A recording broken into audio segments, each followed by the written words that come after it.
දැනුම ලබාගමු උදෑසනකසේ සිතැඟි වඩාලමු දිය ඇල්ලකසේ සුභාරතී සුභාරතී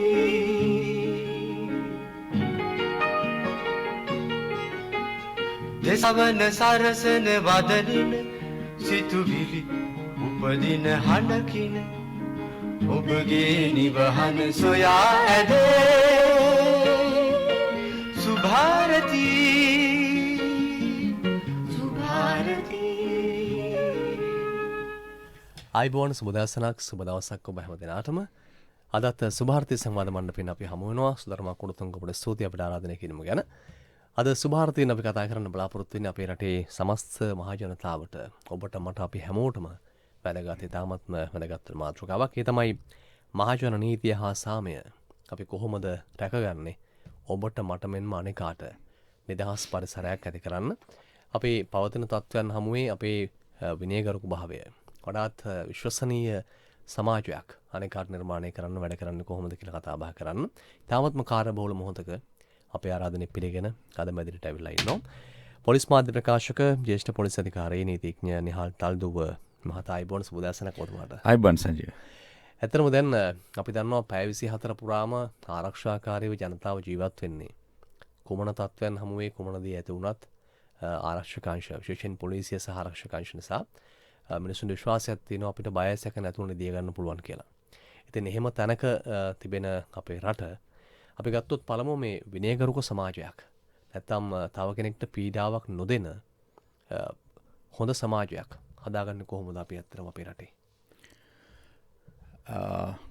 බොහොඳ ප්‍රශ්නයක් ඇහුවේ කාලීන ප්‍රශ්නයක් ඇත්තටම සංජීව.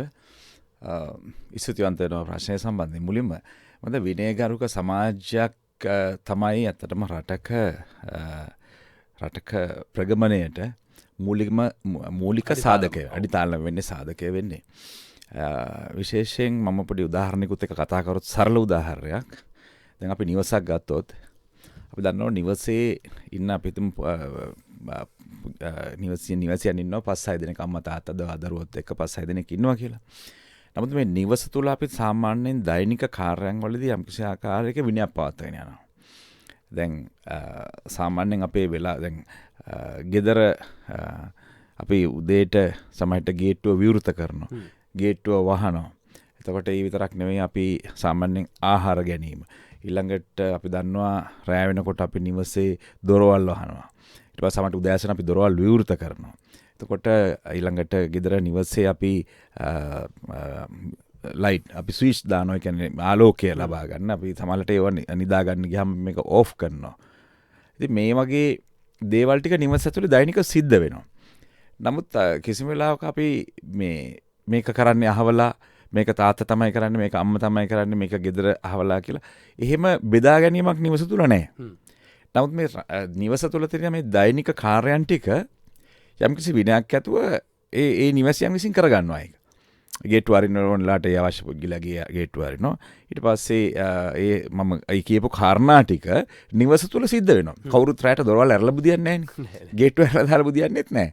කවුරුත් ගේ පුරාම ලයිට් දාලා කවුරු හරි මේක ඕෆ් කරලා දායි මම නිදා ගන්නවා කියලා එහෙම නිදාගන්නෙත් නැහැ. ඒ නිවස තුල තියෙනවා ඒක ස්වභාවිකවම පවත්වාගෙන යන අපි කියන්නේ තේරුම් කෙනෙකුගේ තේරුම් ගැනීම තුල පවත්වාගෙන යන විනයක් නිවස තුල. ඒතර අපි දැන් පාසලක් ගත්තත් පාසල පටන් ගන්නවා උදේ අපි හිතමු 7:00ට පටන් ගන්නවා. කවුරුත් දන්නවා 7:00ට තමයි පටන් ගන්න. ඒතර 7:00 මේ ආරම්භ කරන පාසල ආරම්භ කරන වෙලාවට ළමයි ගුරුවරු මේ සියලු දෙනා 7:00ට පාසලට යන්න ඕන යනවා. ඒතර කවුරුත් යන්නේ නැහැ මට එක්කෙනෙක් 8:00ට අනිත් එක්කෙනා 9:00ට එහෙම යන්නේ නැහැ. එතකොට පාසල අවසන් වෙන වෙලාවක් තියෙනවා. එතකොට පාසලේ තියෙනවා උගන්වන කාල සීමාවල් මේ වගේ. ඉතින් මේ පාසල පවත්වන යන කිසි ක්‍රමවේදයකට ඒක ඇතුළේ තියෙනවා විනයක්. ඊළඟට ඒ විනය නිර්මාණය කර ගැනීම සඳහා විනය ඇති කර ගැනීම සඳහා යම්කිසි කාලසටහනක් හෝ යම්කිසි ක්‍රමවේදයක් තියෙනවා. ඒතර හැමෝම මේක දන්නවා. කවුරුත් දන්නවා පාසල ආරම්භ කරන්නේ 7:00ට. ඒතර මම පාසලේ වෙලාවට ඉන්න ඕන. ඉතින් 7:00 පහුනොත් මට යමෙතෙන්ට යන්න බෑ පාසලේ. මොකද පන්ති ආරම්භ කළ ඉවර එක ළමයාත් දන්නවා. ඉතින් මම බොහොම සරල කාරණා දෙකක් ගත්තේ. දැන් මේ විදිහට මේ ආයතන දෙකම නිවස සහ මේ පාසල කියන මේ සරල උදාහරණ දෙක තුළ තේරුම් ගන්න පුළුවන් මේ සියල්ල ක්‍රියාත්මක වෙන්නේ විනයක් එක්ක. ඉතින් අපි හිතමුකෝ මේක මේ දෙකේ විනය නැතුව ගියා කියලා. විනය නැතුව ගියොත් අපි සමහරට දොරවල් ඇරලා දාලා බුදිය ගනි. ගේට්ටුව ඇරලා දාලා බුදිය ගනි. විදුලි ආලෝක විදුලි පහන් පත්තු වෙච්ච නිවසේ බුදිය ගනි. ඊළඟට පාසලට හිතුණු ලාවට යයි. වෙලාවක් කලාවක් නැහැ. ඒතර ගුරුවරු Tamanට හිතුණු ලාවට පන්තිට ගිහිල්ලා උගන්වන්නයි. නමුත් එහෙම වුණොත් එහෙම අපිට පාසල පවත්වා ගන්නත් බෑ. නිවසක් පවත්වා ගන්නත් බෑ. ඒතර ඒ නිසා විනය කියන එක සමහර ලාට පවත්වාගෙන යන්න අපි යම් නීති රීති රෙගුලාසි සම්පාදනය කරනවා. සමහර ලාට අපි ස්වභාවයෙන්ම අපි විසින් පවත්වාගෙන යන ඒ ක්‍රමවේදයන් තුළ අපි විනය හදාගෙන තියෙනවා. ඉතින් මේ තුල තමයි අපි මේ ක්‍රමවේදය තුල තමයි අපේ ජීවිතයේ දෛනික කටයුතු පවත්වාගෙන යන්නේ. මාර්ගය ගියත් එහෙමයි. එතකොට නීතියක් තියෙනවා. ඒ නීතියට ගරු කරමින් තමයි යන්නේ. අපි බලාපොරොත්තු වෙනවා මම වම්පසින් වාහනයක් එලවාගෙන ඉදිරියට යනකොට දකුණු පසින් වාහන එනවා. මම දකුණු පසේ ඉඩ තියන්න ඕන. දකුණු පසේ එන වාහනයට මාව පසු කරගෙන යන්න. මගේ ඉදිරියට එන වාහනයට මාව පසු කරගෙන යන්න. හැමතිස්සෙම මම දකුණු පසේ ඉඩ තියන්න ඕන කියලා. ඉතින් යම්කිසි පුද්ගලයෙක් වම්පසින් ගමන් කරනකොට වාහනය යම්කිසි පුද්ගලයෙක් රථ වාහන තදබදයකදී හරි ඔහු වෙනෝ නම් ඉදිරියට එන්න තියෙන වාහන ටිකට යන්න බැරි විදිහට දකුණු පසින් ඉදිරියට එනවා නම් අන්න විනය කඩකිරීමක් ඒ තරන්නේ යන්නත් බෑ. ඉතින් මෙන්න මේ වගේ තත්ත්වයක් සමාජය තුළ නිර්මාණය වුණොත් අපි එක පුද්ගලයෙකුට නෙවෙයි මේකේ බාධාව සිද්ධ වෙන්නේ, හානිය සිද්ධ වෙන්නේ. සමස්ත සමාජයට. මොකද තමන් මුහුණ දෙන අත්දැකීම තමන්ට යම්කිසි ආකාරයක බාධා කිරීමක් සිදු වුණා නම් ඒ බාධා කිරීම තමන් තව කෙනෙකුට කරොත් ඒ තමන්ට දැනුණු දේ අනිත් පුද්ගලට දැනේ. ඉතින් ඒ නිසා සමාජයක විනය පවත්වා ගැනීමේදී සමාජය තුළ පවතින නීතියට ගරු කිරීම ඉතා වැදගත් වෙනවා. මම මුලින් ඉඳලා ආවේ අවසානයේට ආවේ සංජය මේ නීතිය කියන කාරණයට. ඒතර සමාජය තුළ විනය පවත්වා ගන්න නිර්මාණය කළා තියෙන නීතිය. ඒතර ඒ නීතිය තුළ තමයි නීතිය ක්‍රියාත්මක කිරීම තුළ කිසිම පුද්ගලයෙකුට කියන්න බෑ මම නීතිය දන්නේ නැහැ කියලා. ඒ තමයි මූලික පදනම. හැමෝම නීතිය දැනගත යුතුයි. ඒ වගේම තමයි සෑම කෙනෙක්ම උපකල්පනය කරනවා සෑම කෙනෙක්ම නීතිය දැනන් ඉන්නේ කියන එක. ඒ පුරවැසියාගේ වගකීමක් ඊට අදාළ නීතිය දැනගෙන සිටීම. කාටවත් ඒකේ සමාවට කාරණයක් දෙන්නේ නැහැ කිසිම අවස්ථාවක. ඒතර මේ නීතිය දැනගෙන නීතියට අනුව කටයුතු කිරීම පුරවැසියාගේ වගකීමක්. ඒ වගකීම පොලිසිය තමයි ඇත්තටම රටක නීති ක්‍රියාත්මක කරන ආතන රාශියක් තියෙනවා. නමුත් මහජනතාවට දැනෙන ආකාරයට සහ මහජනතාවගේ දවසේ පැය 24න්ම ඔවුන්ගේ දෛනික රාජකාරිවලදී තමන්ගේ දෛනික කටයුතු වලදී පොලිසිය තමයි වැඩිපුරම ඔවුන් එක්ක සම්බන්ධ වෙන්නේ. ඒ වගේම තමයි නීතිය හා සාමය ආරක්ෂා කිරීමේ මූලික වගකීම පැවරලා තියෙන්නේ පොලිසියට. ශ්‍රී ලංකා පොලිසිය ශ්‍රී ලංකාව විදිහට ගත්තොත් වෙන රටක් ගතත් පොලිසිය තමයි නීතිය ක්‍රියාත්මක කරන්නේ මහජන සාමය සහ නීතිය පවත්වා ගැනීම සඳහා. ඉතින් සමාජය තුළ විනය පවත්වා ගන්නට අවශ්‍ය කරන නීතිය ක්‍රියාත්මක කිරීම පොලිසියෙන් කරනවා.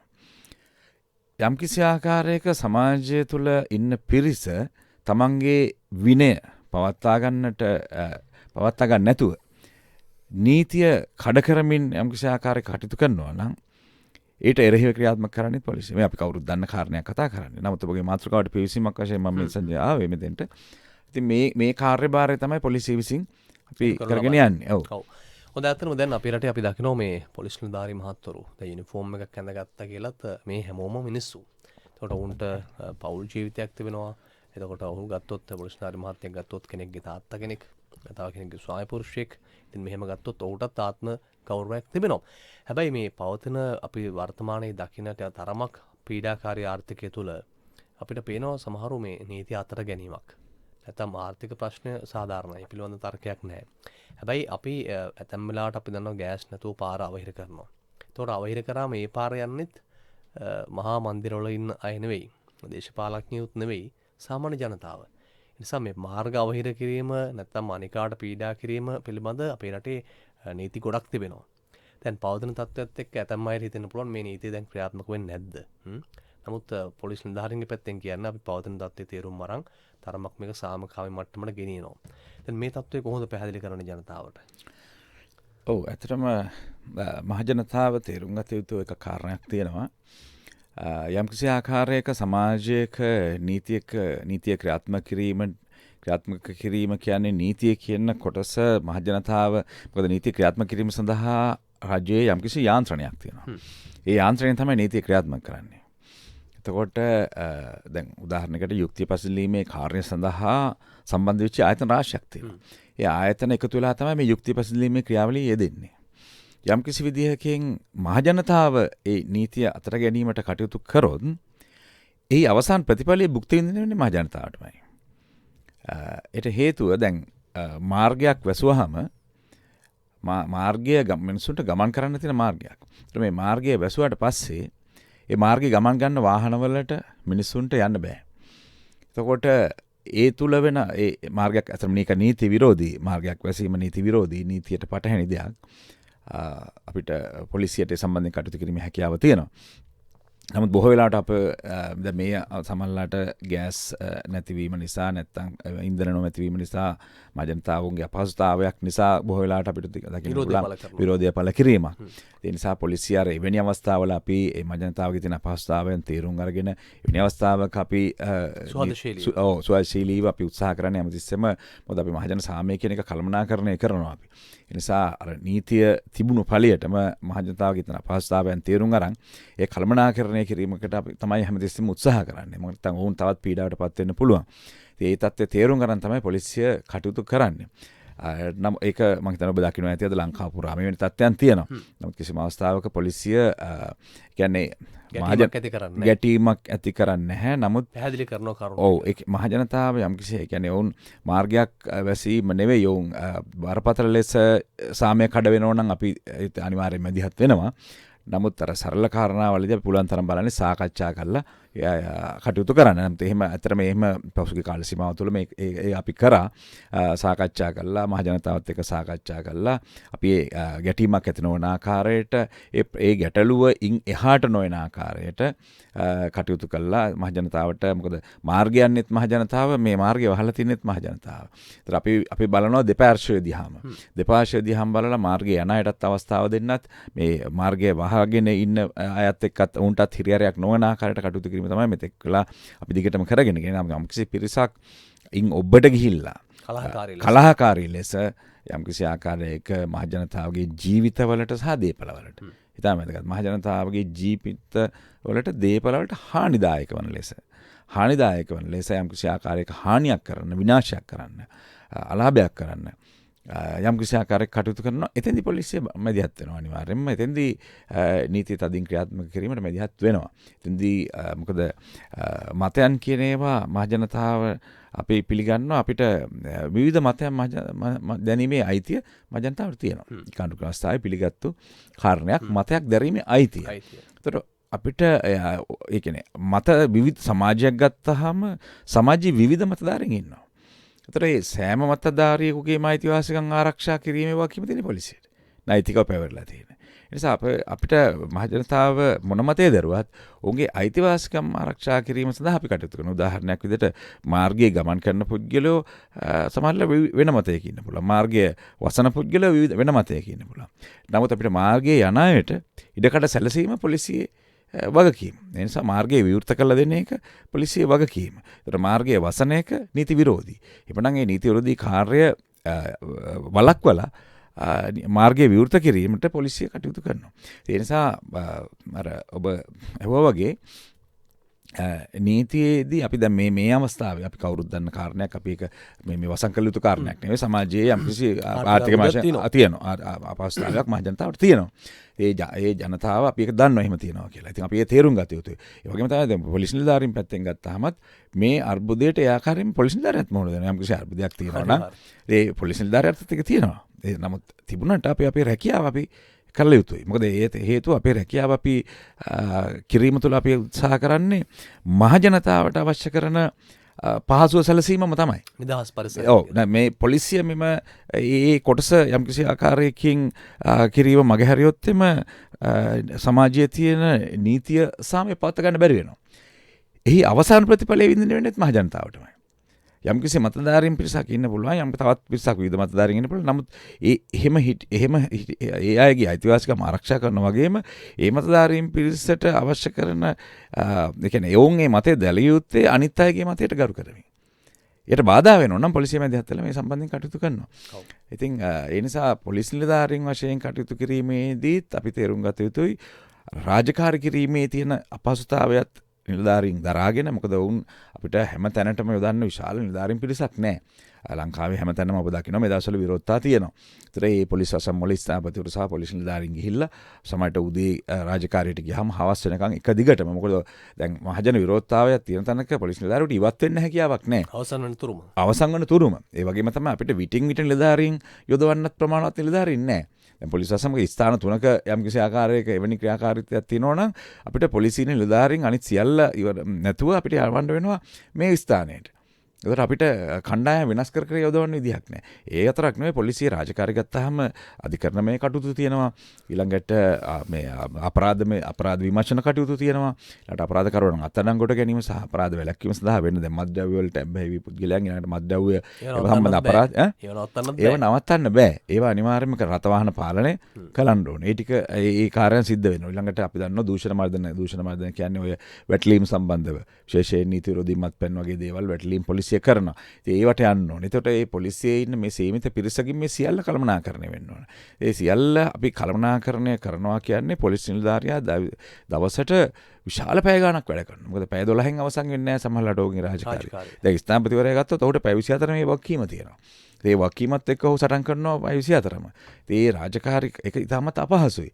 ඒ යම්කිසි සමාජයේ යම්කිසි ආර්ථික පීඩනයක් හෝ යම්කිසි පීඩනයක් තියෙනවා නම් ඒක සමාජයේ සමස්ත සමාජයට දැනෙනවනේ. ඒතර ඒක පොලිස් නිලධාරියට තියාගන්න දැනෙනවා. නමුත් එයත් දරා ගැනීමෙන් තමයි මේකට මුහුණ දෙන්නේ.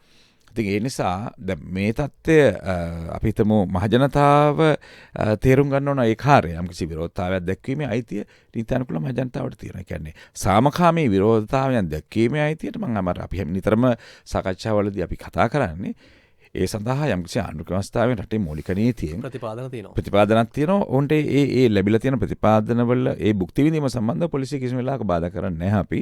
ඒ සම්බන්ධව අපි ඒුන්ට ඒ අවශ්‍ය කරන ගරු කිරීම කරනවා. ඒක උන් ඒ කිසිම ගැටලුවක් නැහැ අපිට. නමුත් එහා ගිහිල්ලා යම්කිසි ප්‍රචණ්ඩ තත්වයකට පත් වෙනවා නම් අන්න එතෙන්දී පොලිසිය විදිහට අපිට මැදිහත් වෙන්න සිද්ධ වෙනවා. ඔව්. මේ තමයි පවතින තත්ත්වය උදේ 7:18 වෙලාව මේ සුභාරතී සංවාද මණ්ඩපය.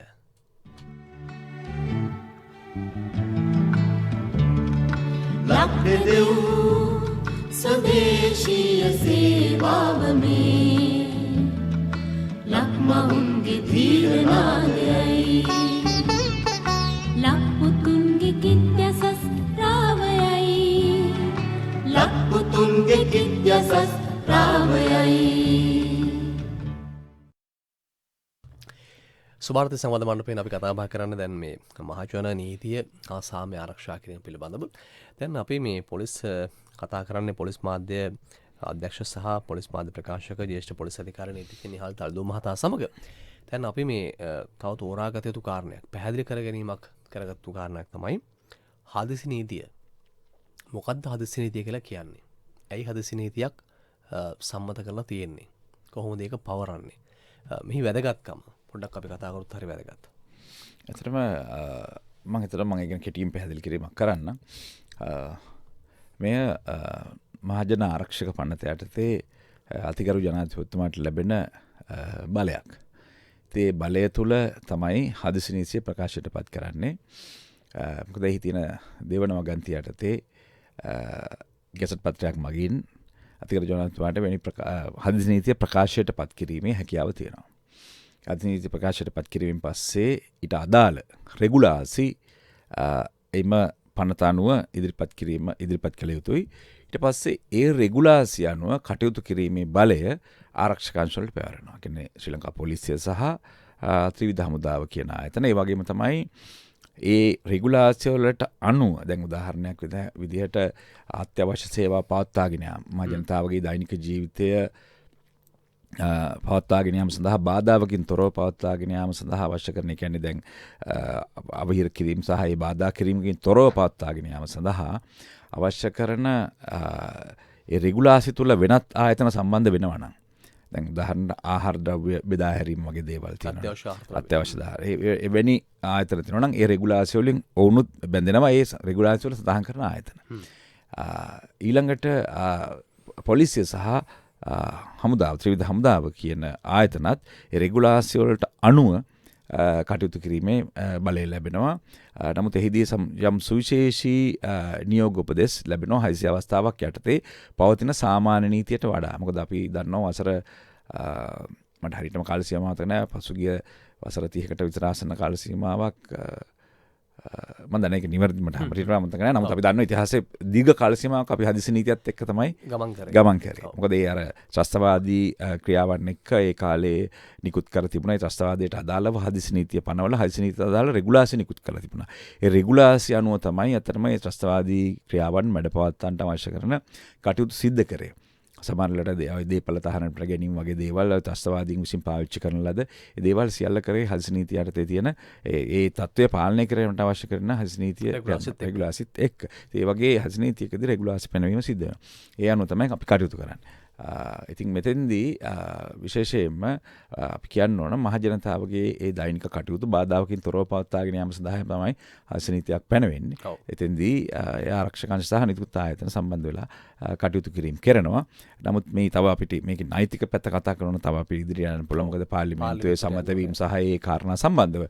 නමුත් මම හිතනවා මේ පැහැදිලි කිරීම ප්‍රමාණවත් කියලා. ඇත්තටම අපි ගැන කතා කරලා හදිසි නීතිය කියන්නේ මොකක්ද කියන එකත් සමහරවල්ලාට සමහරු දන්නේ නැහැ. අදහස් පළ කරනවා විවිධ අදහස් පළ කරන නිසා මේ හදිසි නීතිය කියන්නේත් මහ ජනතාව ආරක්ෂා කරලා රටේ සාමාන්‍ය පරිසරය වඩා විධිමත් කරන්න තිබෙන ක්‍රමවේදයක්. හොඳයි දැන් අපි එහෙම ගත්තොත් තවත් වැදගත්ම කාරණයක් තමයි මේ මෙතන තව සංජීව පොඩිපාදක. දැන් අර වචනේම තියෙනවානේ. දැන් නීතිය කියන්නේ සාමාන්‍යයෙන් රටේ පවත්වාගෙන යන නීතියක් තියෙනවා. ඒක තමයි සාමාන්‍ය රටේ පවත්වාගෙන යන නීති පද්ධතිය. ඒ නීති පද්ධතිය රටේ සාමාන්‍ය අවස්ථාවක පවත්වාගෙන යන අවස්ථාවකට ප්‍රමාණවත්. නමුත් යම්කිසි සුවිශේෂී අවස්ථාවක් උද්ගත වුණොත් රට තුළ එහෙම වෙන්න පුළුවන්. ඒතර එහෙම වුණොත් එවැනි අවස්ථාවක ක්‍රියාත්මක වීම සඳහා නීතියක් අවශ්‍යයි. මොකද දෛනික කටයුතු සාමාන්‍ය පරිදි පවත්වාගෙන යන තමයි සාමාන්‍ය නීති නිර්මාණය වෙලා තියෙන්නේ. ඉතින් ඒ තත්ත්වයේ යම්කිසි වෙනසක් ඇති වුණොත් ඒ වෙනසට මුහුණ දීම සඳහා නීතියක් අවශ්‍යයි. ඉතින් එවැනි නීතියක් සම්පාදනය කර ගැනීමේ හැකියාව නීතිය තුළම තියෙනවා. ඒයින් මතුවෙච්ච කාරණයක් තමයි හදිසි නීතිය. වචනේ තියෙන හදිසි. වචනේම තියෙනවා. ඒත් හදිසියේ නීතිය පනවනවා. ඒ හදිසි නීතිය තුළ කරන්නේ ඒ සමාජය තුළ එම අවස්ථාවේ පැන නගී තිබෙන හදිසි කාරණයට පිළිතුරු සෙවීමක්. විසඳුමක් සෙවීමක්. විසඳුමක් සහ ඒ නීතිය තුළින් බලන්නේ ඒ හදිසි අවස්ථාවේ තියෙන තත්ත්වය පාලනය කරගෙන ඒ රටේ තියෙන සමාජ තත්ත්වයේ ආකාරයෙන්ම මහජන නීතිය හා සාමය ආරක්ෂා කරගැනීමෙන් මහජනතාවගේ දෛනික කටයුතු වලට බාධාවක් නොකරන ආකාරයට කටයුතු කරගෙන යාම තමයි ඒ තුලත් තියෙන්නේ. ඒක තමයි හදිසි නීතිය කියන එකේම අදහස. ඔව්. අපි ඒ තත්ත්වෙන් තේරුම් ගන්න ඕන මේක ප්‍රමාණවත්. ඇත්තටම දැන් ඊළඟ වැදගත් කාරණා අපි අහන්න හිතුවේ දැන් මේ පවතින තත්ත්වයන් එක බැලුවොත් දීර්ඝ කාලයක් මාස ගණනාවක් දැන් අපේ රටේ ඇතැම් තැන්වල නොසන්සුන්කාරී තත්ත්වයක්. ඒකට හේතුව හංගන්න දෙයක් නැති ආර්ථික අර්බුදය, රුපියලේ මිල අප්‍රමාණ වීම, ඩොලර් ඉහළ යාම. කතා ගොඩකින් අපිට කියන්න පුළුවන් අපේ අතේ තියෙන මුදල් ප්‍රමාණයෙන් ගත හැකි බහන්න ප්‍රමාණය, ක්‍රය ශක්තිය පිළිබඳව තියෙන හීනතාවය. මේක අපේ වගේ රටවල් ගොඩක් බලපාන ප්‍රශ්නයක්. අපේ ඉදිරියට ලෝකෙ ගොඩක් තැන්වල මේක තියෙනවා. ඉතින් මේ තත්ත්වයන් හමුවේ අපි දන්නවා මේ රථවාහන හසුරවන පොලිස් නිලධාරී මහත්මයා. එතකොට වැරදි ක්‍රියා කරන්න පසුපස හඹා යන පොලිස් නිලධාරී මහත්මයා. එතකොට දූෂණ පිළිබඳව වඩාත් ඉහළින් වැඩ කරන පොලිස් නිලධාරී මහත්මයා. එතන උන්ටත් පුද්ගලික ජීවිතයක් තියෙනවා. යන සමහර තැන්වල අපිට ඇහෙන්න ලැබෙනවා ගෙදරක යන්න වෙලාවක් නැහැ. දරුවන් එක්ක කාලා බීලා ඉන්න තැනක් නැහැ. නිදහසක් නැහැ. එවන් මිනිසුන් තමයි මේ රාජකාරී ඉන්නේ යුනිෆෝම් එක ඇතුලේ. ඉතින් ඔවුන් කළමනාකරණය කර ගැනීම කොහොමද මේ කාලේ ලේසි වැඩක් නෙවෙයි. මොකද හැමතැනම අර්බුද පාලනය කරගන්න සහ අපි ජනතාව විදියට අපි කොතරම් ඔවුන්ට ගෞරව කරනවද? මම දැක්ක ඊයේ පෙරේද දවස්වල ඇතැම් පොලිස් නිලධාරියෙක්ට කාන්තාවක් විසින් බැනවදිනවා. සදාචාර සම්බන්ධකමෙන් පරිබාහිර කියන බව මා නොකියුවත් සමාජය කියනවා. නිසා දෙපාර්ශ්වයේම ගෞරවයක් ගැනීමත් හරි වැදගත්. ඔව් ඉතාමත් වැදගත්. ඇත්තටම සංජීව මම මේ ප්‍රශ්නේ පොඩ්ඩක් කියන්න. ඒක හොඳයි ඔබ මතු කර එක. කාලිනයි දැනට දින කීපයකට කලින් බොරැල්ල පොලිස් ස්ථානයට ලැබිලා තිබුණා 1118 දුරකථන අංකයේ පණිවිඩයක් ලැබිලා තිබුණා. යම්කිසි කාන්තාවක් ත්‍රිරෝද රථයකින් පැහැරගෙන පුද්ගලයන් දෙදෙනෙක් බොරැල්ල හරස් මාර්ගයේ ගමන් කරනවා කියලා. පොලිස් ස්ථානයේ තියෙනවා අපි 119 සඳහා ක්‍රියාත්මක වෙන අතුරුපැදිය ඒකකයක්. මේ අතුරුපැදිය නිලධාරි දෙන්නෙක් වහම ක්‍රියාත්මක වෙලා විනාඩි ගාණක් ඇතුළත මාර්ගයට ඇවිල්ලා තොරතුරු හොයාගෙන මේ ත්‍රිරෝද රථය හොයාගෙන උන් ගමන් කරා. ගමන් කරාම තොරතුරු ලැබුණා. මොකද ත්‍රිරෝදයේ අංකෙත් එක්කම ඇවිල්ලා තිබුණේ. කොහොම හරි අපි බලන්නේ මහජනතාව උනත් ඉන්න විමසිලිමත් බව ඒ අංකය අරගෙන අපි එනකොට ත්‍රිවිල් රථේ ඒ පාරේ එවෙල තිබුණේ නැහැ. මොකද මේක ගමන් කරන රථයක්. නමුත් පොලිස් නිලධාරීන් කොහොම හරි ඒ තියෙන සම්බන්ධතාවයක ක්ෂණිකව විනාඩි ගාණක් ඇතුළත වුන් මේ හොයාගත්තා මේක. හොයාගත්තේ මේක ලිස්ට් රණගල මාවතෙන් ගිහිල්ලා උන් කාදරවත්ත කියලා තියෙන බොරැල්ල වෙනම ඒ ප්‍රදේශයක්. ඒ ප්‍රදේශෙදි මේ ත්‍රිවිල් එක තියෙන බව හොයාගත්තා. හොයාගෙන එතෙන්ට ගියා.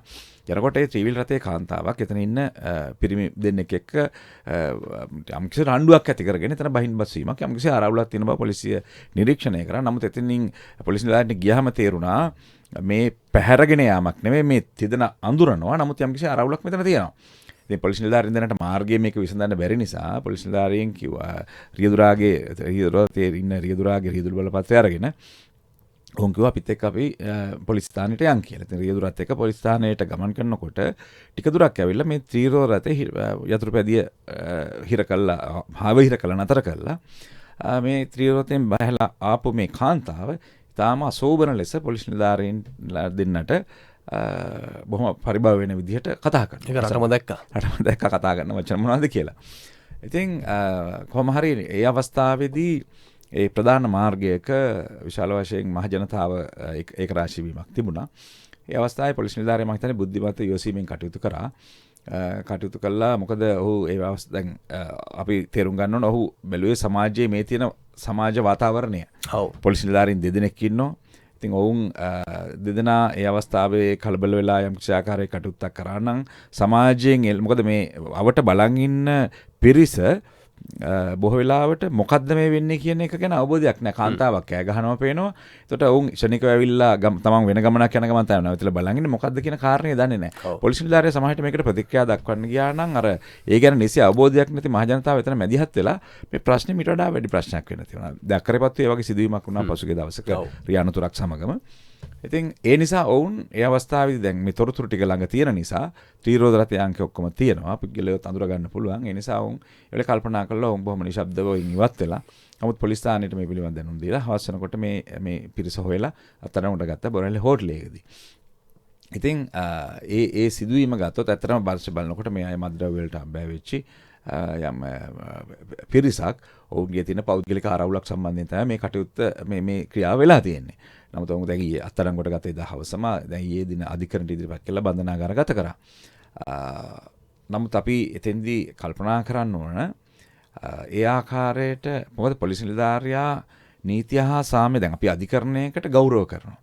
ඒ අධිකරණයේ තියෙන ගෞරවය සහ ඒ ගැඹීරත්වය තුළ තමයි නීතියේ ක්‍රියාකාරීත්වය මෙවැනි සමාජයක ශක්තිමත් වෙන දකුණු ආසියානු සමාජයක ඒක තමයි පවතින ක්‍රමවේදය සාමාන්‍යයෙන්. එතකොට පොලිස් නිලධාරියා කියන්නේත් මේ නිල ඇඳුමක් අඳින්නේ ඔහු නීතිය ක්‍රියාත්මක කිරීමේ සංකේතයක්. එතකොට එයට යම්කිසි ගරු කිරීමක් මහජනතාවගෙන් අවශ්‍යයි. එතකොට එයට ඒ නිලධාරියාගේ යම්කිසි අඩුපාඩුවක් හෝ ක්‍රියා කිරීමේ අඩුපාඩුවක් තියෙනවා. මොකද අපි පවතින සමාජයෙන් තමයි නිලධාරි ගන්න. ඒ නිලධාරි බඳව ගන්න පොලිසියට. එතකොට අපි අවුරුද්දක එකමාරක පුහුණුවකින් අපිට නිලධාරියා සම්පූර්ණ වෙනස් කරන්න බෑ. මොකද ඔහු සමාජයේ තුලින් තාව වෙලාවන්නේ. සමාජයේ යම් අඩුපාඩුත් ඔහු අරගෙනයි පොලිසියට එන්නේ. ඒක 100%කින් අපිට හොදලා අයින් කරන්න බෑ. මොකද පුහුණුවෙන් පස්සේ නැවත ඔහු සමාජගත වෙනවා. ඒ නිසා අපි නිලධාරීන් යම් කිසි අඩුපාඩුවක් කුමක් හෝ තියෙනවා නම් එවැනි අවස්ථාවක මහජනතාවට ප්‍රචාර දැක්වීම අවස්ථාවල ඕන තරම් තියෙනවා. ක්‍රම තියෙනවා. ඒක ඇවිල්ලා නීති අනුකූල ක්‍රමවේද. ඒත් මහජනතාව එවැනි යම් කිසි නිලධාරියෙක් යම් පුද්ගල විවේචන තියෙන පුළුවන් පුද්ගලයෙකුට පොලිස් නිලධාරියෙක් ගැන ඒක පොලිසියට විතරක් නෙවෙයි ඕනම ආයතනයකට ඕනම පුද්ගලයෙකුට තියෙන කාරණයක්. පොදු කාරණයක්. නමුත් පොලිස් නිලධාරියා ගැන විවේචනයක් තියෙනවා නම් ඔහුට ඊට එරෙහිව ගමන් කිරීමේ හැකියාව තියෙනවා. ජේෂ්ඨ නිලධාරීන්ට යන්න පුළුවන් දැනුම් දෙන්න නැත්නම් පොලිසිය ප්‍රමාණවත් නැත්නම් තව ආයතන රාශියක් තියෙනවා. ඒ අනුව කටයුතු කරන්න නීතියෙන් කටයුතු කරන්න පුළුවන්. ඉතින් එහෙම කරලත් තියෙනවා. කරලා දඬුවමුත් ලැබිලා තියෙනවා. පොලිස් නිලධාරීන් ඒවට මුහුණ දීලා තියෙනවා. දැනටත් සිදුවීම් පවතිනවා. අනාගතයේත් අපි ඉදිරියටත් එහෙම කටයුතු කරනවා. ඒක ගැටලුවක් නෑ. නමුත් එහෙම නැතුව පොලිස් නිලධාරියාගේ ගෞරවයට හානියක් වෙන ආකාරයට කටයුතු කිරීම. දැන් මෙතනදී පොලිස් නිලධාරිය කිසිම වරදක් නැහැ. ඒ නිසා මහජනතාවට මම හිතනවා එහෙම අපි එහෙම අයිතියක් දෙන්න ගියොත් නීතිය ක්‍රියාත්මක කිරීම කඩාවැටෙනවා. සමාජය පවත්වන්න බැරි වෙනවා. බැරි වෙනවා. ඔව්. එහෙම බැරිවීමේ ප්‍රතිඵලය අවසානයේ මොකද වෙන්නේ? මොකද පොලිස් නිලධාරීත් අපි තේරුම් ගන්න මිනිස්සුયો. මේ මිනිස්සු තමයි නිල ඇඳුම යට. උන්ට කේන්ති යන්න පුළුවන්. ඔව්. සාමාන්‍ය මිනිස්සු. සාමාන්‍ය මිනිස්සු යම් කිසි පුහුණුවක් තියෙනවා. ඒතර මේ පුහුණුවත් එක්ක වුන් එක කරගෙන යනවා. ඉවසීමෙන් දැන් එහෙම වුණාට පස්සේ අපි කොහොමද පොලිස් නීතියක් ක්‍රියාත්මක කරන්නේ? එතකොට ඕන කෙනෙකුට රියදුරු බලපත්‍රයක් නැතුව පාරේ යන්න උත්සාහ කරයි. හිස් ඇසුමක් නැතුව පාරේ යන්න උත්සාහ කරයි. රථවාහන නීතිය පැත්තක තියද්දී පාරේ පුරාම යන්න ගනි. ඒතකොට නීති ක්‍රියාත්මක නොකර ඉඳි. ඉතින් අපසානේ අපහසුතාවට පත් වෙන්නේ කවුද? මහජනතාව. මහජනතාව. ඉතින් ඒ තත්ත්වය තමයි තේරුම් ගන්න ඕනේ. මොකද තමන් කරන වරද සමාජයට පෙරලා තමන්ට එනවා. ඒ එන වෙලාව අපිට කියන්න බෑ. ඒ එන වෙලාව සමහරට ඔහුට දැනෙන්නේ නැති වෙන්න පුළුවන්. පෙරලා ඔහුට එනවා. මම එතනදී අලිය ඔහු අසරණ වෙනවා. එතනදී අලිය ඔහු අසරණ වෙනවා. මම මේ කලිනුත් මේ ගුවන් සංස්ථාවේ උදාහරණයක් මම කතා කරන උදාහරණ කියලා තියෙනවා. දැන් උදාහරණයකට පාරවක් යම්කිසි පුද්ගලෙක් දැන් මම ගිහිල්ලා මම පාර වහනවා. පාර වහගෙන මම ඉන්නවා මට ගෑස් නැහැ. මම පාර වහගෙන ඉන්නවා මට මේ ගෑස් නැහැ මෙහෙම නැහැ කියලා. ඉතින් පාර වහගෙන ඉඳලා ඉවර වෙලා ඔහු එතනින් අපි ඉවත් වෙලා ගියා කියලා. යම්කිසි අවස්ථාවක නිවසට ගිය වෙලාව ඔහුගේ දරුවෙක් අසනීප වෙනවා. අසනීප වෙලා හදිසියෙ රෝහලට ගෙනියන්න යනවා. ඔහු යනකොට වෙන කට්ටියක් පාර වහලා. වෙන තැනකින්. රෝහලට යන්න බෑ. පීඩනය දැනනවා දැන්. දැන් පීඩනය දැනනවා. දැන් ළමයා අසනීපයි. ඉක්මනින් රෝහලකට ගෙනිය ගන්න ඕන. පාර වහලා. දැන් මොකද කරන්නේ? දැන් එතකොට Tamanට දැනෙන්න ඕන මම එදා කරපු වරද ලොකු වරදක්. මම මේ වගේ මාර්ගය වහපු වෙලාවක මේ වගේ පීඩනයට පැචි තව දෙමව්පියෝ ඉන්න පුළුවන්.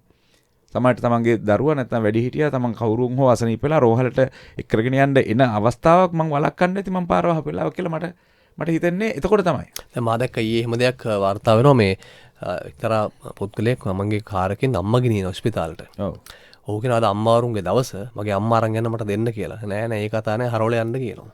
ඒක තැනක්. තාම පැත්තකදී අපි දැක්ක සංචාරකින්ට කියනවා බැහැලා අපි විඳින වේදනාව ඔබත් විඳින්න ඕනේ කියලා. ඒ එහෙම තැනකට සමාජයපත් වුණොත් අපි කොහෙටද යන්නේ? ඔව්. ඒක මම හිතනවා ඒක මහ ජනතාව ඇතරම ඉතාම බුද්ධිමත්ව කටයුතු කරන්න ඕනේ. ඉතාම බුද්ධිමත්ව කටයුතු කරන්න ඕන අවස්ථාව. මොකද අපිට කියන්නේ මම අර කලින් කිව්වා වගේ සමකාමී විරෝධතාවය දැක්වීම ගැටලුවක් නෙවෙයි. නමුත් සමාජය තේරුම් ගන්න ඕන අපි හැම දෙයක්ම කරන්නේ අනාගත සමාජය වෙනුවෙන්. අපි උදාහරණයකට පවුලක් ගත්තොත් වැඩිහිටියෝ කටයුතු කරන්නේ තමන්ගේ වැඩිහිටියෝ කටයුතු කරේ තමන් වෙනුවෙන්. ඒතර තමන් කටයුතු කරන්නේ තමන්ගේ ඊළඟ පරම්පරාවේ තමන්ගේ දුව දරුවන් වෙනුවෙන්.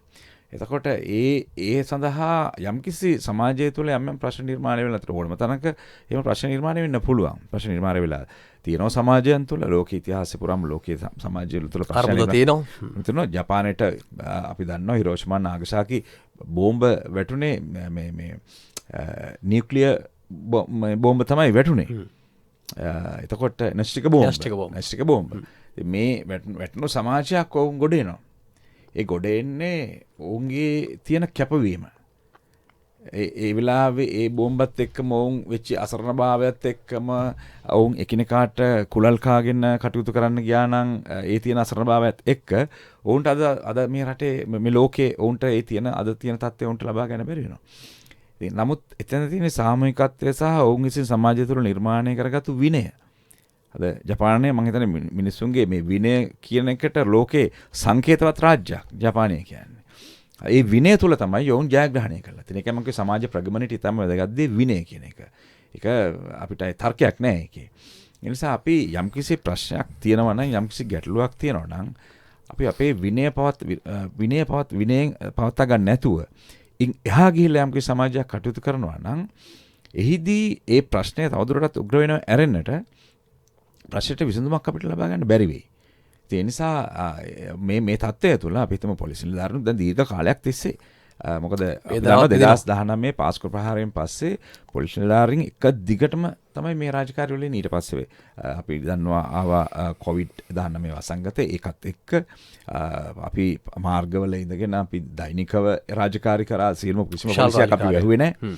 ඒ විදිහට සමහර රාජකාරී වඩු තවලඟ කළායි අපි රාජකාරියේ දෙවියන් රෝගීන් අතර එතකොට ඒ තුල අපි කොවිඩ් වැළඳීමෙන් අපේ නිලධාරීන් කීප දෙනෙක් නැති වුණා. ඊට පස්සේ අපි අයට වැළඳුණා. මොකද අපි රාජකාරිය අපි කරගෙන ආවා මහ ජනතාව වෙනුවෙන්.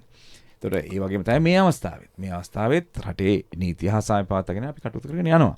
එතෙන්දී මම දකින දේ ඒ නිසා විනය තුල තමයි කටයුතු කළ යුත්තේ. විනය තුල තමයි අපිට ප්‍රශ්නයකට උත්තර හොයන්න පුළුවන්. උදාහරණයකට අපි තුමු ඔබයි මමයි මොන හරි අතර ගැටලුවක් තියෙනවා නම් ප්‍රශ්නයක් තියෙනවා නම් දැන් ඔබටත් මටත් මේ ගහගෙන විසඳන්න බෑ මේක. දැන් ඒක අපිට කරගන්න පුළුවන් අපි සාකච්ඡා මට්ටමෙම තමයි විසඳලා තීරණයක් ගන්න පුළුවන්. මොකද ගහගෙන හොයාගන්න විසඳුම එතෙන්දී අපිට බාහිරට පේන ප්‍රශ්නයක් තියෙන බව. ප්‍රශ්නයක් තියෙන බව බාහිරින් කියලාට පේනවා. මොකද මේ ගහගන්නේ ප්‍රශ්නයක් තියෙන නිසා. නමුත් ඒන් ප්‍රශ්නට උත්තරයක් ලැබෙන්නේ. ඒ ප්‍රශ්නට උත්තරයක් ලැබෙනවා නම් අපි ඒක සාකච්ඡා කරලා ගන්න ඕනේ. ඉතින් මෙතෙන් මේකේ වැදගත් වෙන්නේ ශ්‍රී ලංකාව වගේ රටක ළමයෙක් දැන් උදාහරණයකට දරුවෙක් හම්බෙන්න ඉන්න අම්මා කෙනෙකුට වෛද්‍ය ප්‍රතිකාර නොමිලේ දෙනවා. ළමයා ලැබුණට පස්සෙත් දෙනවා. ඒ පුරවැසියෙක් විතර රටේ සමාජයට දරුවෙක් ලැබුණට පස්සේ ඒ දරුවටත් වෛද්‍ය ප්‍රතිකාර මුළු ජීවිත කාලෙම නොමිලේ ලැබෙනවා.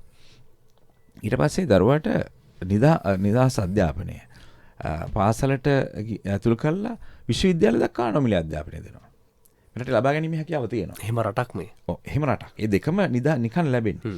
එතකොට නිකන් ලැබෙන්නේ නැහැ. මහජනතාව ගෙවන බදු වලින් තමයි එන්නේ. ඒක නමුත් ඔහුට ඒ අවස්ථාවේ ගෙවීමකින් තොරව ලබා ගන්න. එතකොට සමාජයේ මහජනතාව ගෙවන බදු මුදල් වලින් හෝ යම්කිසි ආකාරයක ඒ ආකාරයට තමයි මේ යදාළ රාජ්‍ය වියදම ධර්මයෙන් මේක ලබා ගන්න. එතකොට මේ පුරවැසියාගේ වගකීම මොකක්ද?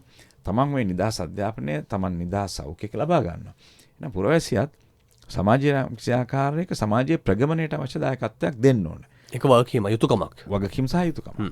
ඒ සමාජයට දෙන්න ඕනේ. එතකොට ඔවුන්ගේ නිදහස් අධ්‍යාපනයෙන් ලබා ගන්න දැනුම පාවිච්චි කළ යුත්තේ හැමතිස්සෙම සමාජ ප්‍රගමණයට. ඉතා වැදගත් කාරණයක්. සමාජ ප්‍රගමණයට අයව භාවිතය කළ යුත්තේ. ඒකට ඔහුට අයිතියක් නැහැ ඒක සමාජයේ පරිහානියට පාවිච්චි කරන්න.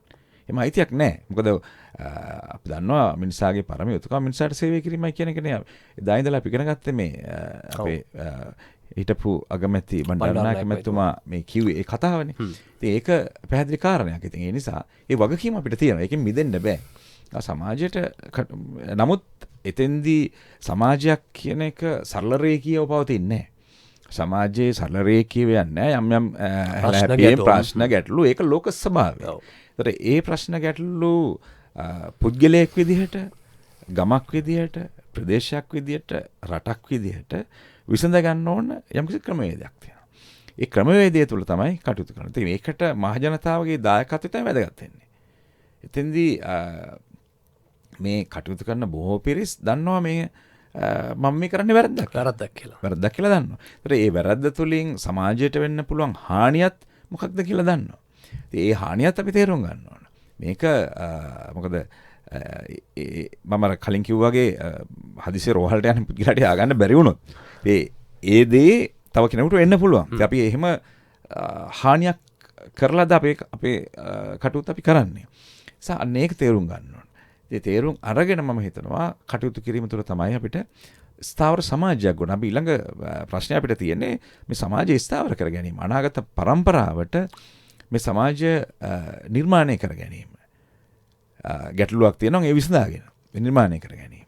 ඒතර ඒ ප්‍රශ්නය වැඩි කර ගැනීම නෙවෙයි. ඒකට ඒ සඳහා අවශ්‍ය කරන නීති හා සාමය රැකීමේ කාර්යභාරණය අපිට තියෙනවා. ඒ නිසා මේ පුරවැසියාගෙන් අපි ඉල්ලා සිටින්නේ පවතින නීතියට කටයුතු කරන්න. නීතියෙන් ඔබට ලැබිලා තියෙන අයිතිවාසිකම්, සාමකාමී විරෝධතා දැක්වීම, අදහස් දැක්වීම මේ සියල්ල තියෙනවා. මේවා මූලික නීතියේ තියෙන්නේ. මේවට බාධා කරන්න පොලිසියට බෑ නෛතිකව. අනිත් එක අපි කරන්න අපේ අදහසකුත් නෑ, අපි කරන්නෙත් නෑ එහෙම. ඒ සාමකාමීව. නමුත් නීතියේ ප්‍රතිපාදන ඉක්මවා යාමින් යම් කිසි පුද්ගලයෙක් කටයුතු කරනවා. ඒකෙන්දී පොලිසිය මැදිහත් වෙනවා. ඒකත් නීතියේ තියෙන ප්‍රතිපාදන අනුවම තමයි මැදිහත් වෙන්නේ. ඒකෙන් බාහිරව නෙවෙයි. ඔව්. ඒ නිසා මහජනතාවගෙන් අපි ඉල්ලන්නේ කරුණාකරලා ඔබගේ විරෝධතාවයක් තියෙනවා නම් නීතිය තුල කරන්න. හැබැයි මේ පොලිසිය නිලධාරීන් විදිහට අපේ කාර්යභාරය මෙතෙක් කල් අපි කරගෙන ඇවිල්ලා තියෙනවා. නමුත් ඔබ නීතිය අතට අරගෙන පොලිසිය නිලධාරියාට පරිභව කරගෙන ඔහුට පහර දීගෙන කටයුතු කරන්න එනවා නම් අවසානයේදී ඒ නීතිය ක්‍රියාත්මක කිරීම කියන එකේදී යම්කිසි ගැටලුකාරී තත්ත්වයක් නිර්මාණය වුණොත් එහි ප්‍රතිඵලය පෙරලා සමාජයට එන බව අහිතකර බව ඒ සමාජයට එන ප්‍රතිඵලය ඔබටත් ඔබගේ පවුලේ දුවදරුවන්ටත් දැනෙනවා කියන කාරණය සඳහන් කරන්න ඕන දැනෙන්න ගනීවි. ඒ නිසා එතෙන්ට එන්න එපා සමාජයක් විදියට. මොකද ඔබත් මමත් පුරවැසියන් විදියට මේ සමාජයේ ජීවත් වෙන්න ඕන. ඒත් එතෙන්ට එන්න එපා.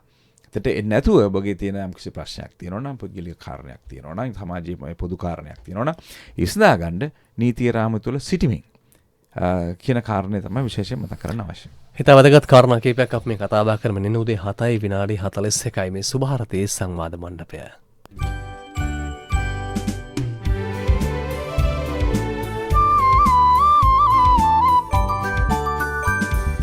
රන් රසවන් මියුරු සරින් බසරකිනා සරුවදනින් මනසනසන සවන් රැසින් ගුවන් අඹර රැදෙව් සරින් ස්වදේශීය සේවයයි ස්වදේශීය සේවයයි ස්වදේශීය සේවයයි ස්වදේශීය සේවයයි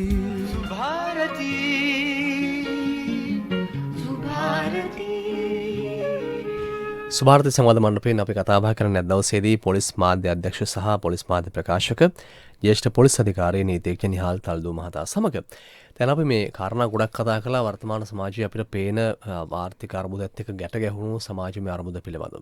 හැබැයි අපි මේ අපේ පොලිස් මාධ්‍ය ප්‍රකාශකතුමනි තේරුම් ගත යුතු ප්‍රධාන කාරණේ තමයි අපේ රටේ තිබෙන ප්‍රශ්නේ ඉතාමත්ම පැහැදිලිව හඳුනාගෙන තිබෙනවා. ඒ තමයි ඩොලර් හිඟකම. ඇයි එහෙම වෙන්නේ? එතකොට අපේ රටට ලැබෙන ආදායම් ප්‍රමාණය වර්ග කීපයක් තිබෙනවා.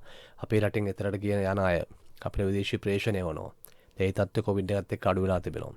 අපි මෙතර නිෂ්පාදනය කරලා එතරට යවන බහන්ඩ වලින් ලබා ගන්න විදේශීය අපනයන ආදායම අඩු වෙලා තිබෙනවා. මේ තත්ත්වයකට ගැට ගැහිලා තිබෙනවා. එතකොට සංචාරක ව්‍යාපාරයෙන් රුපියල් බිලියන 4.2ක් වාර්ෂිකව ලැබෙන රටක් ලැබුණු රටක් අපේ රට. නමුත් 2019 පස්සේ COVID-19 තත්ත්වයත් එක්ක මේ මහ බැංකු වාර්තා මා කියන්නේ මගේ වාර්තා නෙවෙයි. ඉතින් ඒවා තියෙන වාර්තා බැලුවම ඒ අනුව ටිකෙන් ටික මේ තත්ත්වය අඩු වෙලා තිබෙනවා. හැබැයි කොවිඩ් වලින් පස්සේ වාස්කු ප්‍රහාරයෙන් බිඳ වැටුණු සංචාර ව්‍යාපාරයේ කොවිඩ් වලින් බිඳ වැටුණු සංචාර ව්‍යාපාරයේ ගෙවුණු වර්ෂවල යලින් නැගිට්ටා.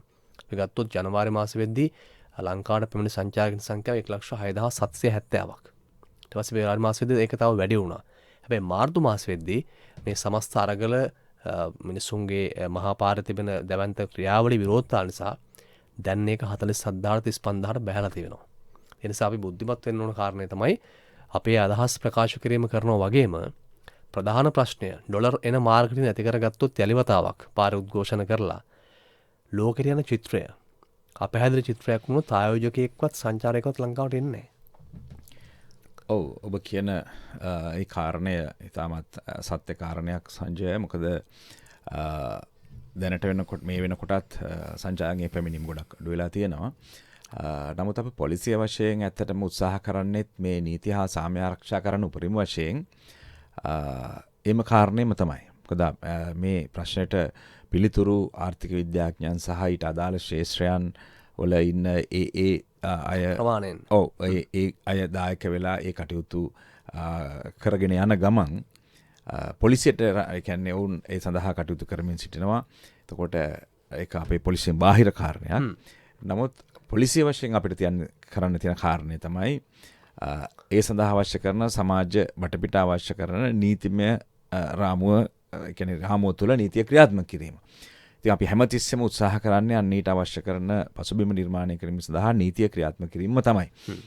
ඉතින් ඒ නිසා අපි පොලිස් නිලධාරීන් විදිහට අපේ කාලය වේලාව මහන්සිය නිලධාරීන් වශයෙන් තියෙන ආර්ථික වශයෙන් තියෙන ඔවුන්ට පුද්ගලික ජීවිතයේදී ලැබෙන ඒ පීඩනය ඊට පස්සේ රාජකාරීමය වශයෙන් ලැබෙන යම්කිසි ඔවුන්ට දීර්ඝකාලීනව දිගට රාජකාරිය යෙදීම නිසා ඇතිවන මහන්සිය මේ සියල්ලත් එක්ක අපි ආයතනයක් විදිහට විශාල කැපකිරීමක් කරනවා කියන එක පැහැදිලිවම කියන්න ඕන මේ නීතිය හා සාමය ආරක්ෂා කිරීම. ඒ තුළ නිරන්තරයෙන් ඇත්තටම ආයතනික වශයෙන් පොලිස් මුලස්ථානයේ විදිහට දෙන උපදෙස් තමයි නිතරම නිරන්තරයෙන්ම රටේ නීතිය හා සාමය ආරක්ෂා කරගන්න අවශ්‍ය කටයුතු කරන්න. ඒ තුළ තමයි අපිට සමාජයේ ඉදිරි පැවැත්ම තීරණය වෙන්නේ.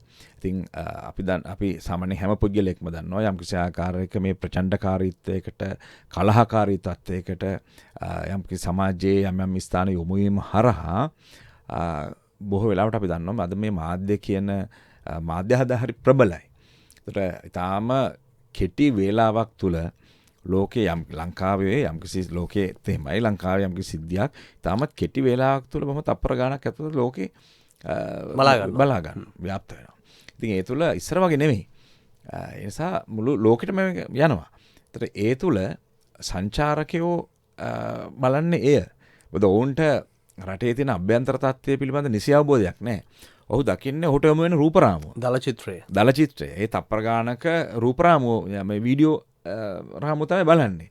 බලලා ඔහු ඒ තුලින් තේරුම් ගන්නවා සමස්ත සමාජය. ඔහු හිතන සමස්ත සමාජය මෙහෙම තමයි.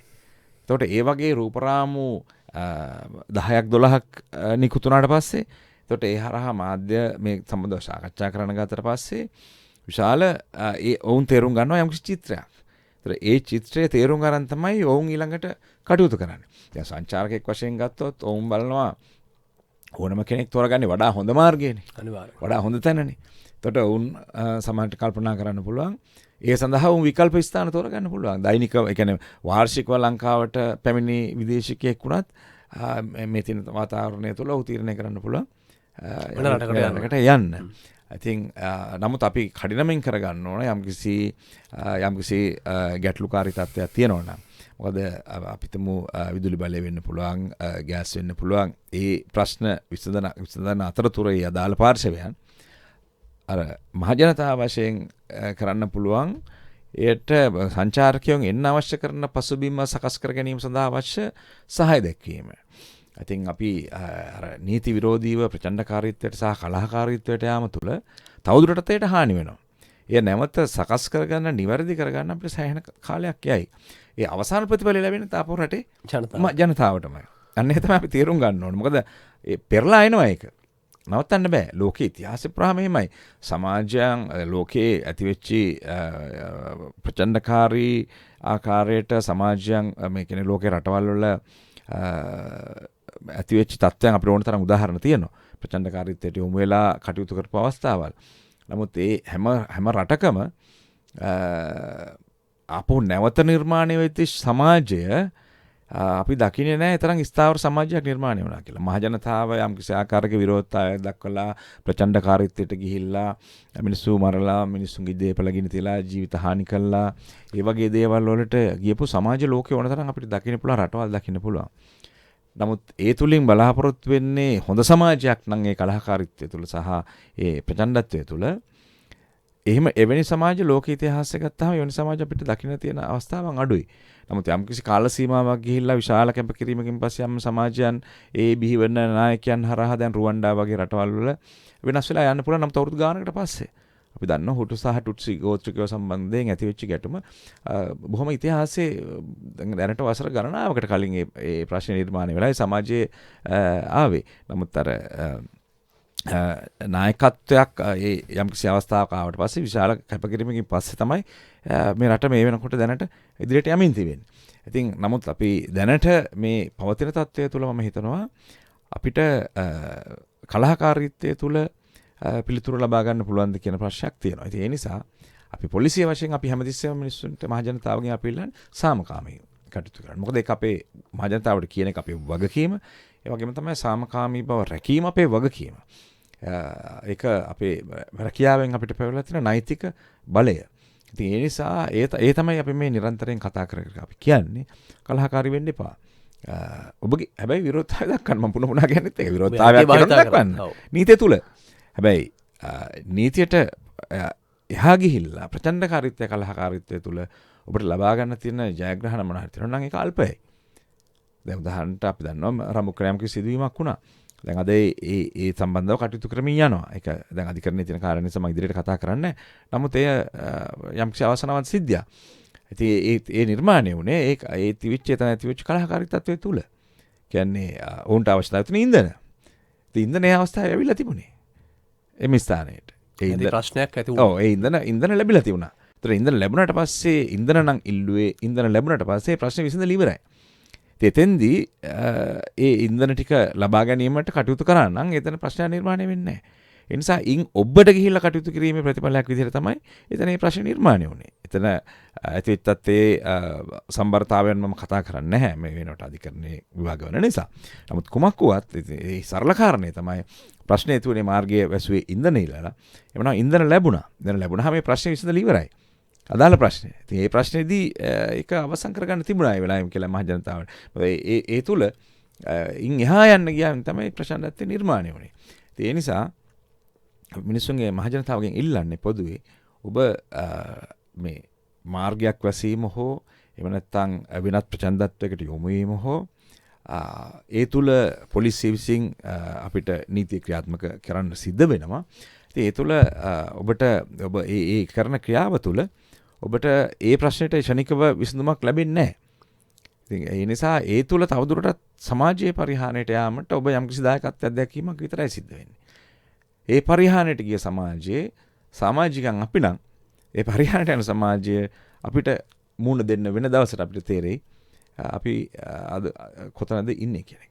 ඒ නිසා මම හැමදෙස්සෙම ඉල්ලන්නේ ප්‍රචණ්ඩත්වය නෙවෙයි රටක සමාජයක ප්‍රගමනයට මූලික කාරණය වෙන්නේ විනය. ඉතින් මේ විනය පවත්වාගෙන කටයුතු කිරීම මහ ජනතාවගේ වගකීමක්, සෑම පුරවැසියෙකුගේ වගකීමක්. ඔව්. ආසන්න විනාඩි කිහිපයක් අපි ඉන්නේ දැන් අපි දකින කාරණාවක් තමයි කැරළි සහ මර්ධන කියන කාරණේ දැන් බැලුවම ගොඩාක් තැන්වල මේ ඊයේ පෙර දැක්ක චිත්‍රෙත් අපි දකිනවා මේ පිරිස වැඩි වුණාම තමයි අරගලේ වැඩි වෙන්නේ. ඇතැම් තැන්වල. අර ඔබ කිව්වාගේ මූලික අයිතිවාසිකම් තිබෙන ඒ සියල්ල භුක්ති විඳින්නේ කිසි ප්‍රශ්නයක් නැහැ. හැබැයි අනවශ්‍ය ලෙස පාරේ යන වාහනට නතර කරලා එන වාහනේ ගෙනි තියන්න උත්සාහ කරලා නැත්නම් තව කෙනෙක්ට ගහන්න උත්සාහ කරලා ප්‍රචණ්ඩ නොවි ආදර්ශමත් මිනිසෙක්ව හැසිරුණොත් තමයි මේ පවතන තත්ත්වයට පොඩි සහනයක් ජනතාවට දෙන්න පුළුවන්. ඔව් ඇත්තටම දැන් ඒක තමයි මම අර පුනපුරාම සඳහන් කරේ. දැන් එවැනි දැන් මම දකිනවා මේ අර සමහරු මේ රැල්ලට දැන් කටයුතු කරනවානේ. කට්ටිය වැඩි වුණාම තමයි කට්ටිය වැඩිනවා. දැන් ඒ කියන්නේ තනි පුද්ගලයෙක් විදිහට ඔහුට සාමාන්‍ය පුද්ගලයෙකුට නැති ශක්තිය කණ්ඩායමක් එකතු වුණාම නිර්මාණය කරගන්නවා. ඒ නිර්මාණය තුළ සමහරලාට ඔවුන් ඊටාම ඒ කණ්ඩායමක් ඉන්න නිසා ඔවුන් ඒ අවස්ථාවේ ප්‍රකෝපකාරී ලෙස හැසිරෙනවා. හැසිරුණාට පස්සේ සමහරට අපි හිතමු උදාහරණයකට පුද්ගලයන් 100ක් ඉන්න ස්ථානයක් කියලා. මේ 100ක් ඉන්න ස්ථානයක සමහරට ප්‍රචණ්ඩකාරීව හැසිරෙන්නේ 10 දෙනෙක් විතර. හැබැයි අපි දන්නවා නීති හැටියට යම්කිසි ආකාරයක නීති විරෝධී රැස්වීමක් කියන කාරණේදී 10 දෙනෙක් ප්‍රචණ්ඩකාරීව හැසිරුණත් ඒ 10 දෙනා ප්‍රචණ්ඩකාරීන් විසින් කරනු ලබන කාර්යයට එම ස්ථානයේ ඉන්න 100 දෙනාම වකියුතු වෙනවා. ඒතර යම්කිසි ආකාරයක අධිකරණයක චෝදනාවක් එල්ල වෙනවා නම් ඒ 100 දෙනාටම උනත් චෝදනා එල්ල කරන්න පුළුවන්. නම් පොලිසිය වශයෙන් අපි බොහෝ වෙලාවට මේ ප්‍රචණ්ඩකාරීන් හඳුනාගෙන අපි නීතිය ක්‍රියාත්මක කරන්න කටයුතු කරන්නේ අර ප්‍රචණ්ඩකාරී ලෙසම හැසිරෙන පුද්ගලයන්ට තමයි අපි ගොඩක් වෙලාවට නීතිය ක්‍රියාත්මක කරන්නේ. නමුත් අර 100ම වකින්ම බැඳෙනවා. උන්ටත් ඒ චෝදනාව ඒ විදිහටම තියෙනවා. අපි දැන් නමුත් අපි හිතමුකෝ මම දැන් කියපු උදාහරණෙත් එක්ක 10 දෙනාට නීතිය ක්‍රියාත්මක කරන්න ගත්තට පස්සේ ඔවුන්ට අධිකරණයේ නඩුවක් පැවරෙනවා. නඩු විභාග වෙනවා. සමහරට ඒක වර්ෂ ගණනාවක් ඉදිරියට යනවා. නමුත් ඒ වෙනකොට ඒ අධිකරණ කාර්යයට පෙනී සිටීමෙන් ඒ අධිකරණ ඔවුන්ට නොකඩවා අවුරුදු ගානක් තිස්සේ අධිකරණයට යන්න වෙනවා. ඒ කටයුත්ත කරන අවස්ථාව වෙනකොට එදා හිටි පිරිස ඔවුන් ළඟ නැහැ. තනි වෙනවා. ඔවුන් තනි වෙනවා. ඔවුන් අපි දකිනවා අපිට අත්දැකීම් තියෙන ඕන තරම් පස්සේ ඇවිල්ලා කතා කරන මහ ජනතාව ඉන්නවා. අපිට කියනවා අනේ මහත්තයා ඉතින් අපි ඒ වෙලාවේ කරා තමයි දැන් තමයි අපිට තේරෙන්නේ කියන දේවල් එහෙම කතා කරන අය ගොඩක් ඉන්නවා. දැන් අපිට කවුරුත් නැහැ. එදා හිටපු මිනිස්සුත් නැහැ. අපිට මේක කරන්න කියපු මිනිස්සුත් නැහැ කියලා කියනවා. ඒතර වැඩේ වෙලා ඉවරයි. ඒතර වැඩේ වෙලා ඉවරයි. නමුත් නඩුවක් පැවරලා තියෙනවා. නඩුව විභාග වෙනවා. සමහරට ඔයයන් නඩුවන් හම්බ වෙනවා. ඊට ඒ විතරක් නෙවෙයි තවත් ප්‍රශ්නයක් තියෙනවා මෙතෙන්දී. යම් කිසි තරුණයෙක් මෙවැනි ප්‍රචණ්ඩකාරී කලාකාරී සිදුවීම් වලට සම්බන්ධ වුණාට පස්සේ ඔවුන්ට එරෙහිව අධිකරණයේ නඩුවක් පැවරුණාට පස්සේ එය මේ රටේ අපේ පොලිසියේ වාර්තාපත්‍ර ඇතුල් වෙනවා. එතකොට යම්කිසි අපිටම මේ අවුරුදු 20ක 22ක 23ක තරුණයෙක් මේ වගේ ප්‍රචණ්ඩකාරීත්වයකට යොමු වෙලා පොලිසියේ කියන අත්අඩංගුවට අරගෙන හෝ අධිකරණයට යොමු කරලා අධිකරණයෙන් දඬුවමක් වරදකාරලා දඬුවමක් ලැබුණා. ඒ වාර්තාගත වෙනවා. ඔහුට කවදාක හරි තව අවුරුදු 5කින් 6කින් ඔහුට විදේශගත වෙන්න ඕනෑමක් තියෙනවා. අධ්‍යාපන කටයුතු, නැත්නම් විදේශ රටක පදිංචියක්, නැත්නම් විදේශ රැකියාවක් යම්කිසි කාරණයක් සඳහා. ඉතින් රටවල් කීපයක් හැරෙන්නට ලෝකෙ තියෙන බටහිර රටවල් ඊළඟට යුරෝපීය රටවල් ඒ වගේම ඕස්ට්‍රේලියාව වගේ රටවල් වල අනිවාර්යයෙන්ම පොලිස් වාර්තාවක් හදවනවා. ඒතර පොලිස් වාර්තාවක් ඇඳවනකොට අපි ඔහුගේ පසුබිම් පරීක්ෂණයක් කරනවා. ඒ පසුබිම් පරීක්ෂණයේදී එනවා ඔහු යම්කිසි ආකාරයක මේක නීති විරෝධී ජනරාජ්‍යයක සමාජිකයෙක් වෙමින් කටයුතු කිරීම තුළ ඔහුට අධිකරණයෙන් දඬුවමක් ලැබිලා තියෙනවා. දඬුවම් ලැබුණත් ඔහු සමාජිකයෙක් විදිහට ඔහුට නඩුවක් පවරලා තියෙනවා කියන කාරණේ හරි ලියන්න වෙනවා. ඒතර ඒක ඒ වාර්තාවේ සඳහන් වෙනවා. ඒතර පොලිස් වාර්තාවක් අපි ඉදිරිපත් කරනකොට ඒකත් එක්ක තමයි ඒ අදාළ රටට යොමු වෙන්නේ. ඒතර ඒ අදාළ රටේදී සමහරලාට ඔවුන්ට ඒක විශාල බාධාවක් වෙන්න පුළුවන්. මොකද ඔවුන් කල්පනා කරන මෙවැනි පුරවැසියෙක් ඒ රටටත් ගෙන්න ගත්තට පස්සේ ඒ රටේදීත් මෙවැනි ප්‍රචණ්ඩතාවයකට යොමු වෙන්න පුළුවන් මේ කියලා. එහෙම කල්පනා කරලා ඔවුන්ට ලැබෙන අවස්ථාව නැතුව යන්න පුළුවන්. ඒ නිසා එක්තරා විදිහක තමන්ගේ අනාගතය නැති කර ගැනීමක්. බුද්ධිමත්ව කටයුතු කරන්න ඕනේ. බුද්ධිමත්ව කටයුතු කරන්න. ඒ නිසා අපි මහජනතාවගෙන් ඉල්ලා සිටින්නේ ඔබගේ අයිතිවාසිකම් සමකාමී භුක්ති විඳින්න, නීතියේ තියෙන ප්‍රතිපාදන අනුව භුක්ති විඳින්න, පොලිසිය කිසිම අවහිර කිරීමක්, බාධා කිරීමක් නැ අපිට ගරු කරමින් කටයුතු කරනවා. ඒ මහජනතාව විදිහට අපේ වගකීමක් විදිහට අපි තේරුම් ගන්න තියෙන පොලිසිය. නමුත් ප්‍රචණ්ඩකාරීව පොලිසියට පැවරලා තියෙන කියන්නේ පොලිස් නිලධාරියෙක් ඉදිරිපිට යම්කිසි වරදක් කරනවා නම් ඒක නීතියේ වරදක් නම් පොලිස් නිලධාරියෙකුට ඒ දිහා බලන් ඉන්න බෑ. උන්ට කටයුතු කරන්න වෙනවා. නැත්තම් ඔහුට චෝදනාවක් එල්ල වෙනවා.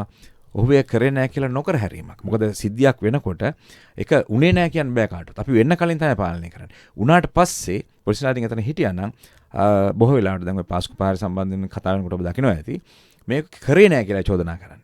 එතකොට පොලිස් නිලධාරියෙක් එතන ඉන්නේ නැදී සිද්ධි වුණාට පස්සේ යමක් චෝදනා කරන්න පුළුවන්. ඔබ මේක මගේ හරි ඔබ කරේ නැහැ. ඒ නිසා පොලිස් නිලධාරියට නොකර හැරීමේ චෝදනාව වෙන්න පුළුවන්. ඒ නිසා පොලිස් නිලධාරියට සම්බන්ධයෙන් බලන් ඉන්න බෑ. අප නිලධාරීන් වශයෙන් අපි නිලධාරීන් අපහසුතාවයට පත් කරන්නත් බෑ. නීතියෙන් මැදලා ඉන්නවා. නිලධාරීන්ට පොලිස් නිලධාරීන්ට ඒ උන් අපහසුතාවයට පත් කරන්නත් බෑ. උන් අපේ ආයතන නිලධාරීන්. ඒ නිසා අපි ඉල්ලා සිටින්නේ මහ ජනතාවගෙන් ප්‍රචණ්ඩව හැසිරෙන්න එපා, කලහකාරීව හැසිරෙන්න එපා. ඔබගේ විරෝධතාවයක් තියෙනවා නම් ඕනම කාරණයක් සම්බන්ධයෙන් ඒ විරෝධතාවය ඇති කරන්න. ඒ වගේම තමයි අන්පුද්ගලයන්ගේ අයිතිවාසිකම් වලටත් ගරු කරන්න. ඒ ගරු කරමින් ඔබගේ විරෝධතාවය කරන්න. නීතියේ සඳහන් ආකාර නීතියේ තියෙන වැරදි තමගේ විරෝධතාවය ඇතුළත කරන්න එපා. එහෙම වුණොත් පොලිසිය වශයෙන් අපිට මැදිහත් වෙන්න සිද්ධ වෙනවා. හොඳයි, අද අපේ සාකච්ඡාවට අපි ආරාධනය කළේ පොලිස් මාධ්‍ය කොට්ටාශයේ අධ්‍යක්ෂ සහ පොලිස් මාධ්‍ය ප්‍රකාශක ජ්‍යෙෂ්ඨ පොලිස් අධිකාරී නීතිඥ නිහාල් ටල්දු මහත්මයා. බොහොම ස්තුතියි ඔබතුමාට. බොහොම ස්තුතියි සංජය, මට ආරාධනා කළාට මේ ගුවන් සංස්ථාවේ වැඩසටහනට. හොඳයි, රටම දැනුවත් කරන්නේ රට නිදහස් පරිසරයක තබා ගන්න අවශ්‍ය වෙන සයිතින් ඒ කාරණාත් එක්ක ඔබ බැඳෙන්න කියලා ආරාධනය කරමින් අපි අද සුභාරතය ගැනීමේදී අපට දායකත්වය ලබා දුන්නා. තාක්ෂණික දායකත්වය සම්පත් කුමාර සමගින් ප්‍රභා බේරසූරිය, නව මාධ්‍ය මෙහෙයුම් ජගත් නවරත්න, සුභාරතය සම්බන්ධීකරණ TDK ජයන්ත, සුභාරතය නිෂ්පාදනය කළේ ඉසුරු චනෝජ් කුරේ. මම සංජය මදුසංක මුතුමුණි. ඔබට ජයග්‍රාහී සුබ දවසක්.